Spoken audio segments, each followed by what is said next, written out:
ce que j'ai décrit comme un système oligarchique dans Crépuscule, que j'ai essayé de détailler par la suite dans un certain nombre de conférences, ne laissait aucun espace à une représentation réelle des intérêts des Français, et ne laisse aucun espace à un acteur politique sans qu'il entre dans des compromissions extraordinairement basses avec des puissances de l'argent notamment, mais aussi des puissances idéologiques, et du coup une forme de trahison par rapport aux mandats qui lui ont été octroyés. Et d'ailleurs, c'était la déduction des Gilets jaunes après le scandale de la taxe carburant, et qui a très vite débouché de façon extraordinairement intuitive et du coup intelligente de la part de ce peuple que l'on considérait sombre et inintelligent, à des dispositifs de type RIC, donc référendum d'initiative citoyenne, de mandat impératif et révocatoire, c'est-à-dire des instruments de démocratie directe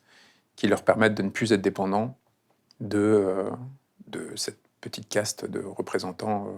parfaitement avariés et dont ils avaient compris qu'ils ne pourraient plus jamais honnêtement les représenter. Donc quel est l'objectif de ce livre, Coup d'État ?